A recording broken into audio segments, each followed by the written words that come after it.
Buen día a todos. Este día hablaremos acerca del tema de los trastornos mentales y del comportamiento debido al consumo de sustancias. En esta clase vamos a abordar los conceptos básicos y las clasificaciones y en las posteriores temas se irán viendo cada uno de las sustancias a abordar. Los objetivos de esta clase es el objetivo general conocer los conceptos básicos de los trastornos mentales y del comportamiento debido al consumo de sustancias psicoactivas. Y específicamente vamos a estudiar acerca del abuso, dependencia, la diferencia entre dependencia física y psicológica, la abstinencia y la tolerancia. Vamos a empezar hablando acerca de las sustancias. Sabemos que las sustancias en general se han utilizado desde la antigüedad. Aquí tenemos un lienzo de los años 1600 donde vemos que a Venus o Afrodita, que es la diosa del amor, para despertarla, decíamos, o sea, para despertar la belleza y el erotismo, se le daba Baco, que era el dios del vino, le otorgaba vino y también le otorgan sustancias con la intención de poder despertar esa belleza. Entonces vemos cómo se ha utilizado desde hace mucho tiempo. En la Grecia antigua se utilizaba un término que se llamaba farmacón, donde se hablaba de que ciertas sustancias eran simultáneamente remedio y veneno. Y aquí les pongo una fotografía de una de las sustancias más utilizadas desde hace muchos años, que es la amapola del opio, donde vemos que se está utilizando actualmente con el uso de analgésicos, pero en algún momento también se utilizaba como un alucinógeno. La ambivalencia es la piedra angular de nuestra práctica médica, ¿verdad? Desde la Odisea de Homero se escuchaba de hablar del nepente, que era la droga que borraba todos los males, toda la memoria de los males. Entonces se veía como un aspecto positivo porque hacía que las personas olvidaran las cosas negativas que le pasaban, pero a la vez se veía como algo negativo porque tenía afectación de memoria. Entonces, esta es la ambivalencia con la que nosotros nos enfrentamos, donde saber si una sustancia o un fármaco le genera un beneficio al paciente o si nosotros estamos provocando algún tipo de trastorno en el consumo de las sustancias. A finales del siglo XIX y principios del siglo XX estaba muy de moda este licor que se llamaba la absenta, que era un licor que se producía a partir del anís y del ajenjo, era algo de forma natural. Entonces se comenzó a producir de una forma muy excesiva y muchas personas comenzaron a tener adicción a la absenta. Entonces vemos aquí estas pinturas de los años 1800, donde, por ejemplo, esta se llama la absinthe, que significa el ausente, y vemos estas personas que están aquí con su copa de licor, pero una mirada completamente perdida. Eso es lo que nosotros vemos cuando se generan tolerancia de las sustancias. Aquello que nos generaba placer en algún momento, simplemente deja de producirnos placer y estas personas lo consumen solo por una necesidad y una dependencia. Vemos acá también en esta otra pintura, El bebedor de Argenta de 1901.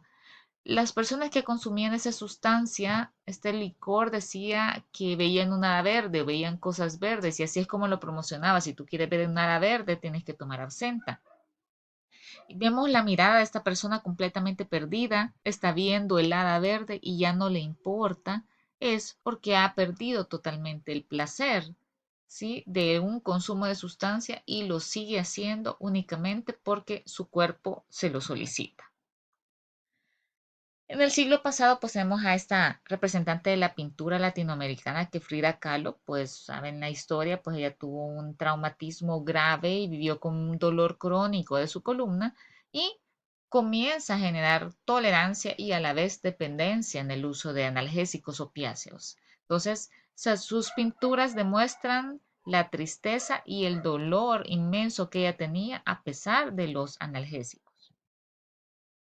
Y ya llegando a la actualidad, pues aquí les muestro algunas de las eh, series de televisión donde podemos encontrar, donde hay consumo de sustancias, alcohol también, uso inadecuado de fármacos y vemos que con mucha frecuencia se puede generar una dependencia y una adicción. En Breaking Bad, por ejemplo, este chico comienza a consumir de una manera recreativa y luego genera una dependencia hasta meterse en una situación ilegal. En Doctor House, pues este era un médico muy reconocido y que tenía adicción al uso de analgésicos, más que todo al Vicodin. Y en Euphoria, esta chica Rue, ella consume sustancias, vemos durante la serie que tiene muchas recaídas, que es ingresada en varias ocasiones al hospital y aquí con ella vemos esta entidad que se llama patología dual, donde esta chica no solo tiene el consumo de sustancias, sino que también tiene una enfermedad psiquiátrica, por lo que se logra ver durante la sustancia parecería un trastorno de déficit atencional, pero también habla un poquito de TOC, un trastorno bipolar. Entonces, a veces el consumo de sustancias no va sola, sino que va acompañando otras enfermedades psiquiátricas subyacentes. Los trastornos por consumo de sustancia o TUS, que así se llama en las nuevas clasificaciones del DSM-5, son prevalentes y tienen un alto impacto en la salud, bienestar y funcionamiento social de las personas. Van a existir algunos determinantes biológicos, porque no todos los que consumen algún tipo de sustancia, de vez en cuando licor o tabaco, no todos van a generar una dependencia. ¿Qué es lo que hace que estas personas se vuelvan adictos? Los determinantes biológicos, que va la genética y las etapas de desarrollo, los determinantes sociales también, las experiencias adversas en la infancia, los determinantes psicológicos y todo esto contribuyen a la vulnerabilidad cerebral o resiliencia al desarrollo de un trastorno por uso de sustancia. En El Salvador se realizó y realizamos una encuesta en el año 2022 acompañados del Instituto Nacional de Salud y se identificaron varios datos sobre el consumo de sustancias en toda la población de El Salvador. Se vio que aproximadamente el 10% de la población ha consumido alguna droga ilícita alguna vez, por lo menos alguna vez en su vida. Cerca del 2.3% de la población reportó consumos recientes en el último año de alguna droga ilícita. Y en la encuesta se señaló que el alcohol es la sustancia más consumida, luego llegaba el tabaco y otras sustancias psicoactivas.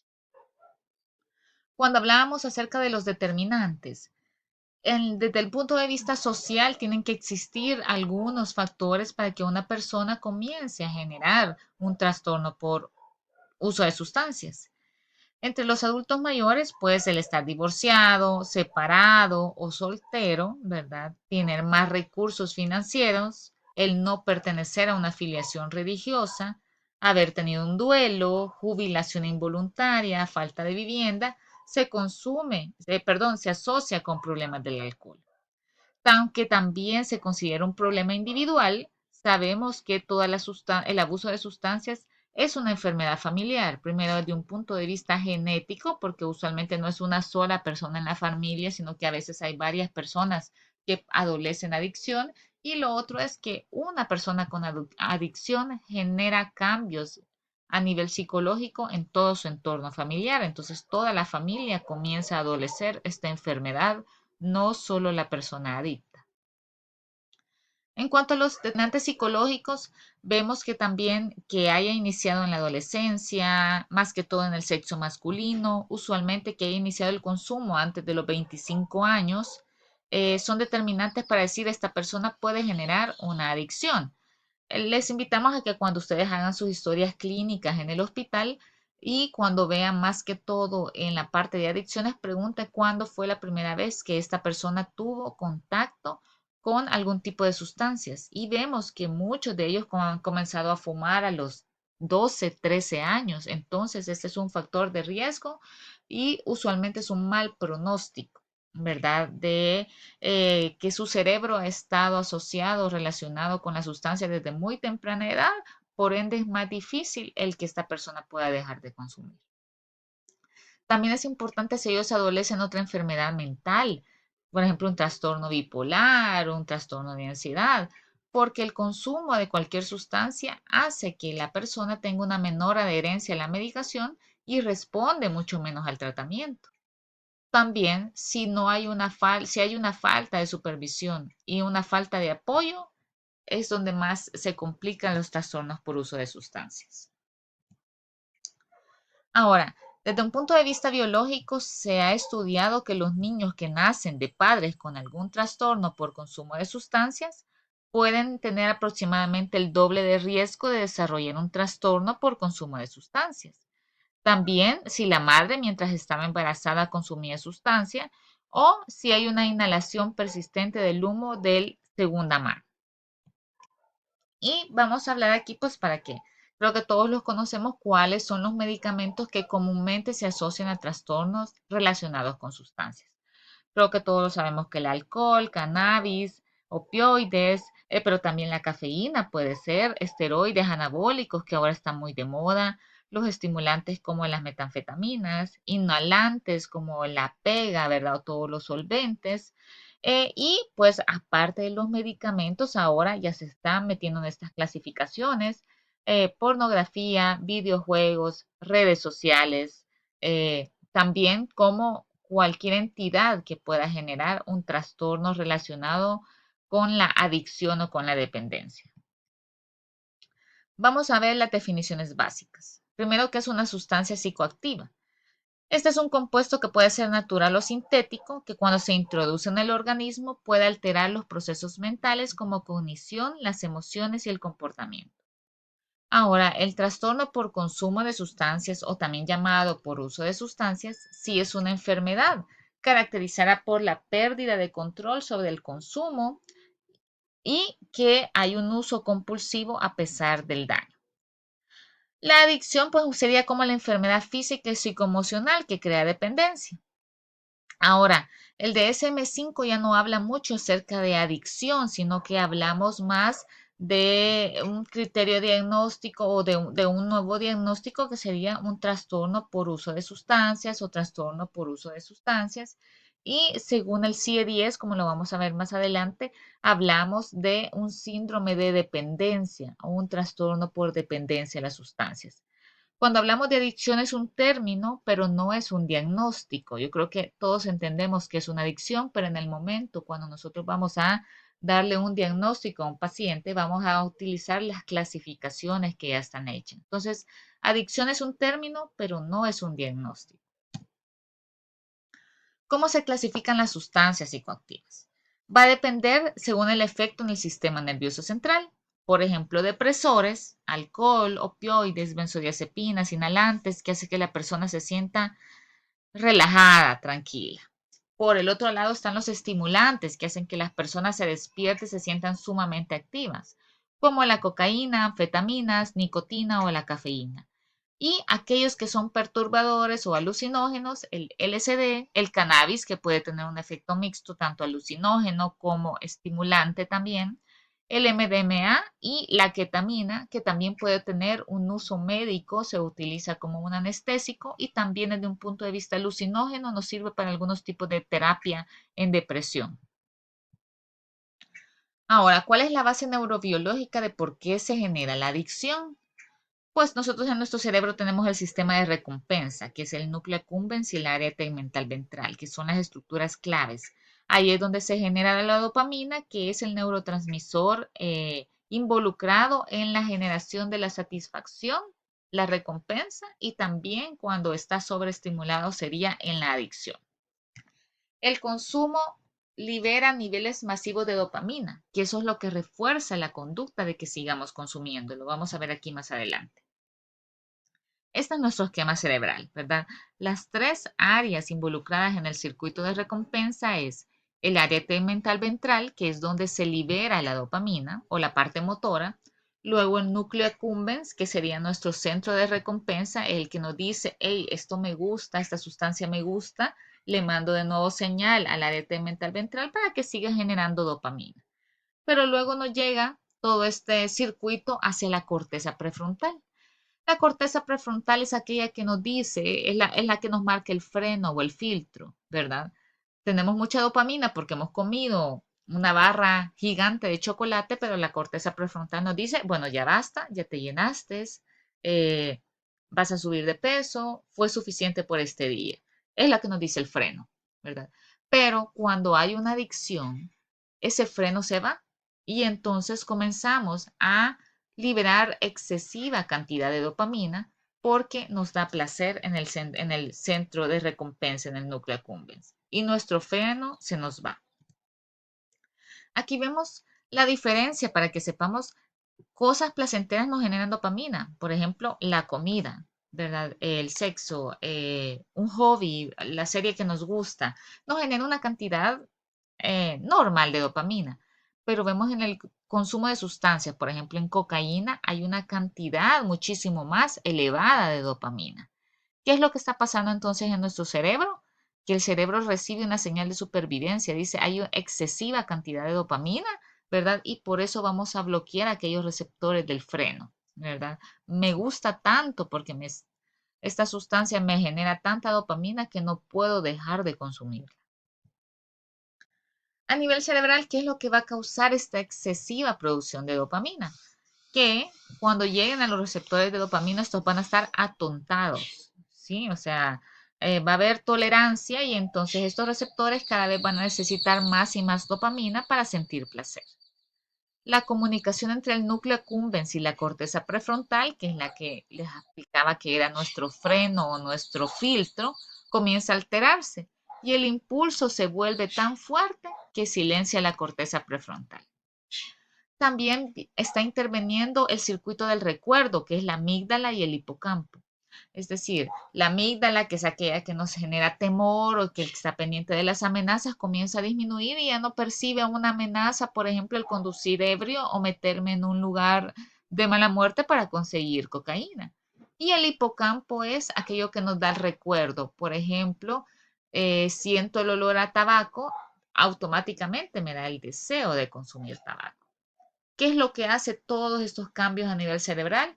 Que hayan recaídas. Y por eso es tan difícil los trastornos por consumo de sustancias, porque las personas pueden estar sobrias por mucho tiempo, pero luego viene este circuito del recuerdo que es el que me hace recaer. Aquí les elaboré pues un esquema para que veamos cómo es la respuesta a la dopamina. Vemos en verde esta curva que son las recompensas naturales, el sexo, la comida, el ejercicio, un hobby, algo que me genera placer, aumenta dopamina y disminuye. Pero vemos en el caso de las drogas, la cantidad de dopamina que se eleva es muchísimo mayor y por más tiempo. Es por eso la dificultad en nuestro cerebro de poder dejar las sustancias. Entonces, ¿qué es lo que nos pasa en nuestro cerebro? Hay consumo, el consumo nos da euforia, ¿verdad? Nos hace sentir bien, eso refuerza nuestra conducta y permite un uso repetido y vamos nuevamente a consumir y liberar nuevamente la dopamina. Si todo este ciclo lo seguimos haciendo varias veces, hay una neuroadaptación y entonces mi cerebro comienza a generar tolerancia hacia una sustancia. ¿Qué es la neuroadaptación? El cerebro genera tolerancia. La tolerancia es una necesidad de dosis mayores para obtener el mismo efecto. Y también significa que me va a llevar a abstinencia. Abstinencia son aquellos conjuntos de signos y síntomas físicos que se presentan cuando interrumpimos el consumo. Vamos a hablar acerca de algunos términos que vamos a ocupar en todas estas enfermedades de trastornos mentales y del comportamiento por el uso de sustancias. Primero tenemos que saber, ya que entendimos todo lo que nos pasa en nuestro cerebro, qué es la dependencia. Pues la dependencia es el estado fisiológico en el cual el organismo se adapta a la presencia de una sustancia, de modo que la interrupción produce síntomas de abstinencia. Los puntos importantes es que esto puede ser fisiológico, por ejemplo, el uso de algún fármaco no es igual a adicción, no necesariamente presenta adicción el paciente y puede ocurrir, como les decía, con medicamentos prescritos, por ejemplo, las benzodiazepinas o algunos analgésicos opioides. La dependencia puede ser física y también puede ser fisiológica. La dependencia fisiológica se refiere específicamente a los cambios neurobiológicos que ocurren en el organismo, más que todo en el cerebro, y sus dos marcadores son la tolerancia y abstinencia. Si un paciente presenta tolerancia o abstinencia, significa que ha tenido una dependencia fisiológica. Y la dependencia física, que es la manifestación somática de la adaptación del cuerpo. Ahí lo observamos cuando el organismo requiere la presencia de una sustancia para que funcione normalmente a nivel sistémico. Existe la dependencia psicológica, que eso ya lo hablaríamos como algo patológico, ¿verdad? La dependencia psicológica se refiere a la necesidad compulsiva de consumir una sustancia o realizar una conducta para obtener una sensación de bienestar. Eso es bien importante porque aquí ya no hablamos solo de sustancias, sino que de conductas. Por ejemplo, masturbación, pornografía, redes sociales, videojuegos, celular. Entonces, esto nos genera placer, ¿verdad? O para evitar un estado emocional negativo, ya sea si yo consumo esta sustancia o realizo esta actividad me da placer o lo hago porque si no la realizo me genera disconfort, ansiedad, tristeza o vacío. ¿Cuáles son los conceptos que van acompañados de la dependencia psicológica? Primero, que hay un deseo irrefrenable, que nosotros hablamos de eso de craving, decimos, que es el pensamiento obsesivo y la urgencia que tiene el paciente de consumir. Comienza a haber una automedicación emocional, ¿verdad? Que hay un uso de estímulos para anestesiar los problemas psicológicos subyacentes. A veces el paciente comienza a consumir alcohol o tabaco, pero porque está deprimido, entonces no quiere sentir los síntomas, así que mejor consume sustancias. Hay un refuerzo positivo o negativo. Se busca el placer que produce o se huye del malestar emocional, ¿verdad? Lo hago porque si no lo consumo me siento mal. Entonces, aunque ya no me genera placer, lo tengo que seguir haciendo. Y la habituación, que es el estilo de vida del individuo, comienza a organizarse totalmente en torno al consumo. Entonces, este paciente a veces deja de trabajar, deja de estudiar, se aleja de su familia porque necesita consumir. Con respecto a la tolerancia, sabemos que es la disminución de la respuesta a una dosis específica de una sustancia después del consumo repetido. El cuerpo lo que busca es la homeostasis y entonces el paciente comienza a requerir cada vez dosis más elevadas para alcanzar el efecto deseado. A nivel farmacocinético hay un aumento del metabolismo de la droga, o sea, se acaba más rápidamente. A nivel farmacodinámico, hay una mejor adaptación del sistema nervioso central y conductual, hay un aprendizaje, ¿verdad? Que reduce los efectos percibidos, como, por ejemplo, pasa bastante con las benzodiazepinas. Y aquí les traigo un ejemplo clínico. El paciente le iniciamos 5 miligramos de diazepam y de repente ya llega tomándose 3, 4 tabletas que son, pueden ser 20 miligramos. Usualmente la tableta viene de 10 miligramos, entonces le dejamos la mitad y de repente aparece con 2 o 3, ¿verdad? Porque dice que ya una no le hace efecto. Entonces, este paciente lo que ha generado ha sido tolerancia. El síndrome de abstinencia es el conjunto de signos y síntomas físicos y psicológicos que aparecen cuando se disminuyen los niveles de sustancia en sangre o cuando se suspende el consumo. Es importante que sepamos cuáles son los efectos o los síntomas que pueden presentarse en los síntomas de abstinencia. Porque, por ejemplo, en la historia clínica, si le llega a ustedes un paciente de emergencia, ustedes tienen que consultar si ha estado consumiendo algún tipo de sustancia. Por ejemplo, el alcohol, el paciente puede llegar con mucho temblor o puede llegar con crisis convulsiva y nosotros pensando que es epiléptico y lo que estamos viendo es una abstinencia al consumo crónico de alcohol. Los opioides pueden generar dolor físico, dolor abdominal, rinorrea es algo bien importante, se presenta muy frecuente en aquellas personas que consumen opioides y diarreas. Con cocaína podemos ver hipersomnio o depresión y con benzodiazepinas, ansiedad e incluso convulsiones. No necesariamente hablábamos que la abstinencia se presenta nada más en una persona con adicción, sino que en alguien que ha tenido un consumo crónico y a veces dosis elevadas de fármacos. Entonces, hay personas que utilizan benzodiazepinas desde hace muchos años, una dosis moderada. Nosotros como médicos, pues en general no deberíamos suspender de una forma abrupta una benzodiazepina solo porque asumimos que alguien es adicto. O, por ejemplo, cuando le lleguen a ustedes un paciente de emergencia o un paciente que se le va a realizar una cirugía, no se debe de quitar el medicamento de una forma abrupta porque entonces este paciente va a generar un síndrome de abstinencia y va a convulsionar, va a tener ansiedad o incluso alucinaciones.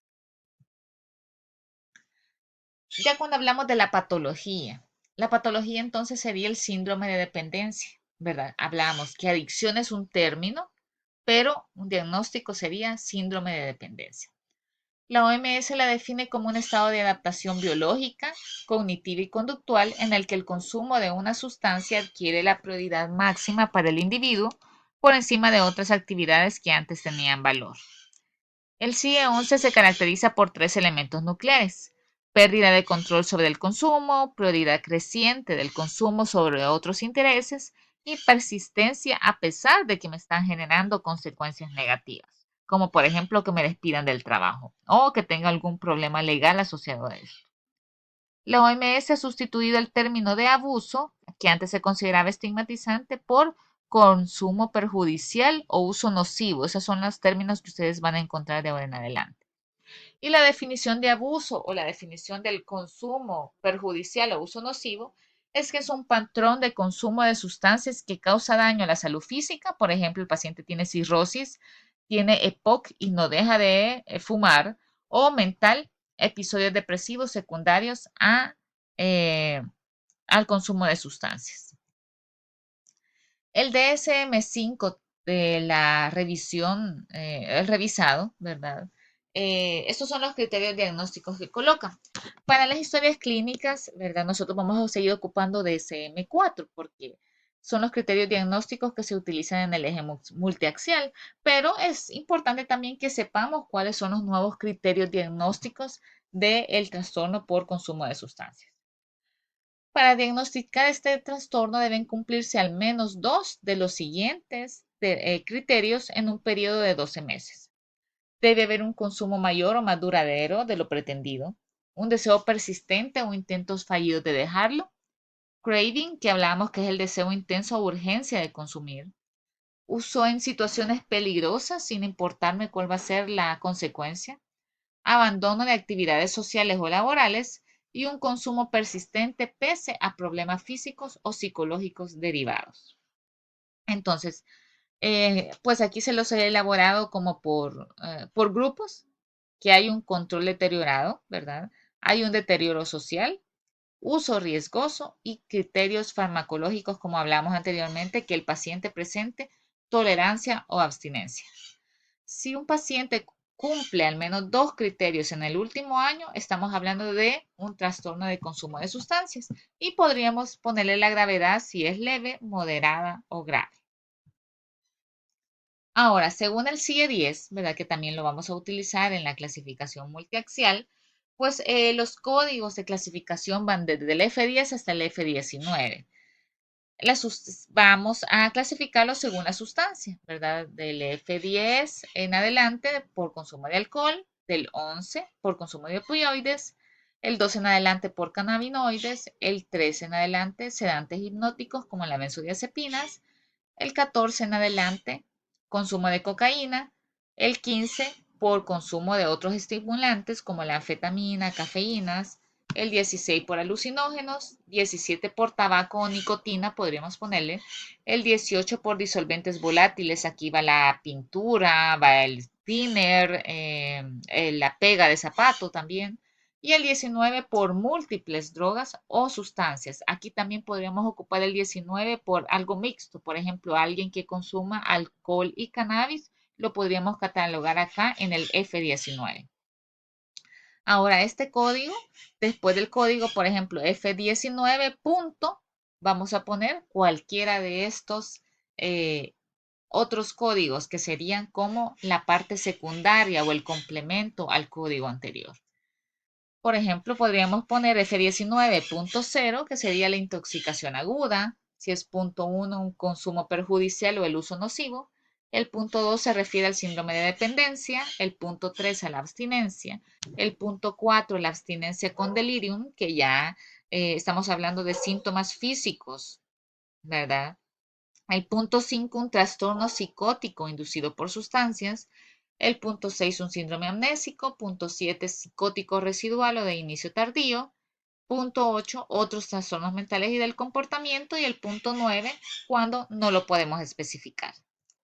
Entonces, los ejemplos sería el F10.2 sería un síndrome de dependencia alcohólica, el 11.3 abstinencia por opioides, el F14.0 intoxicación por cocaína, F17.2 dependencia a nicotina o dependencia a tabaco. Entonces, cuando ustedes realicen el ejercicio de los ejes multiaxiales, ustedes colocarían si el paciente tiene una dependencia a alguna sustancia, si está intoxicado o si está generando abstinencia. Es bien importante que conozcamos también este término de patología dual, donde hay una presencia simultánea de un trastorno por consumo de sustancias y también hay otro trastorno mental. Cuando hablamos, por ejemplo, en DSM-4, cuando hacemos los ejes multiaxiales, ustedes pueden colocar dos diagnósticos, por ejemplo, una esquizofrenia paranoide y una dependencia a cocaína, ¿sí? O sea, porque la patología dual es bien importante que la diagnostiquemos porque una enfermedad mental puede incrementar los síntomas del otro. Aumenta el riesgo de trastorno de consumo de sustancias y el trastorno de consumo de sustancias puede incrementar otra enfermedad mental. Los pacientes con comorbilidades pueden tener peor pronóstico y requieren un tratamiento integrado de ambos trastornos.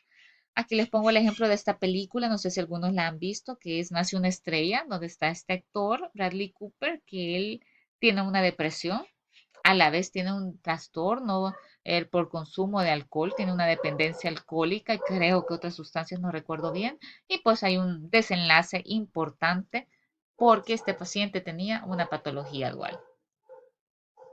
Entonces, para ir concluyendo, vamos a ver cuáles son los términos para que nos queden claros. El consumo nocivo es el daño comprobable a la salud física o mental del consumidor. La dependencia es el trastorno de la regulación del consumo y estamos diciendo que la sustancia dirige la vida del sujeto, ¿verdad? Con la dependencia diríamos que el paciente tiene una adicción a tal sustancia. La tolerancia es una necesidad de aumentar la dosis porque hay una adaptación neuroquímica. Por ejemplo, tiene una tolerancia a cierta benzodiazepina, pero no necesariamente es adicto, ¿verdad? Porque recuerda que la sustancia dirige la vida del sujeto.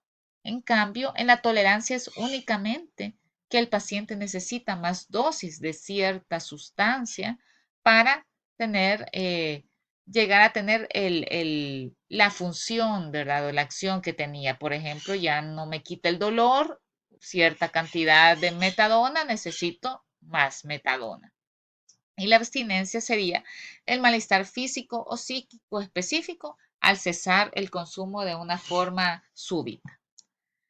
Aquí les pongo unos ejemplos clínicos, por ejemplo, en el abuso, que es un uso dañino o socialmente desadaptado. ¿Cuál sería un abuso?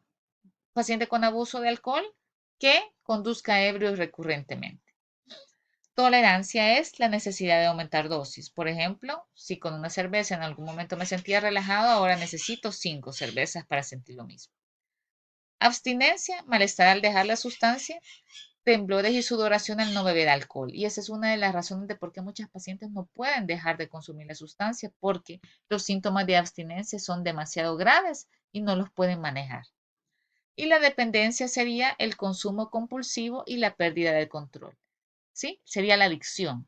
Es decir, el ejemplo, seguir consumiendo a pesar de que me han quitado el trabajo, que ya perdí mi casa, que mi familia me dejó y aún así no puedo dejar de parar del consumo de esta sustancia. El tratamiento del abuso de sustancias es difícil y va a incluir la desintoxicación aguda, la prevención y tratamiento de la abstinencia, el cese, ¿verdad? Si se pudiera, o reducción del uso y el mantenimiento de la abstinencia, que es una de las cosas más difíciles y que requiere mucho acompañamiento de parte médica y de parte familiar y social. El trastorno por uso de sustancias consiste en un patrón patológico de comportamientos en los cuales los pacientes continúan utilizando una sustancia a pesar de experimentar problemas significativos. Eso es más que todo donde nosotros podemos determinar si hay una dependencia, si hay un trastorno mental y del comportamiento en esta persona, es que a pesar de todas las situaciones negativas que les ha llevado la sustancia, el paciente no puede dejar de consumirla. Las manifestaciones se clasifican en un deterioro de control sobre el uso, un deterioro social, uso arriesgado y los síntomas farmacológicos, ¿verdad? O los síntomas fisiológicos también que presenta esa sustancia. Las consecuencias y el tratamiento de trastornos va a variar mucho dependiendo la sustancia y eso lo vamos a ir viendo en el transcurso de la asignatura donde vayamos viendo ya de forma específica las sustancias. La adicción es una enfermedad de la libertad ¿verdad? Aquí vemos a alguien que está dentro del frasco de los medicamentos porque no puede dejar el medicamento y también aquí esta persona que está amarrada por su celular, por sus redes sociales, por pornografía, lo que sea. Son enfermedades, ¿verdad? No es que el paciente no quiera, el paciente sabe que esto es algo inadecuado, sabe que es malo, sabe que debería dejar de hacerlo, pero ya vimos todo lo que pasa a su nivel cerebral y el por qué se presentan tantas recaídas y el por qué es tan difícil dejarlo. Así que es bien importante que podamos hacer un diagnóstico adecuado para que hagamos una adecuada referencia, apoyemos al paciente y también hagamos consejería con la familia y a nivel social. ¿Verdad? Les dejo la bibliografía y les dejo también un material de complemento. Muchísimas gracias.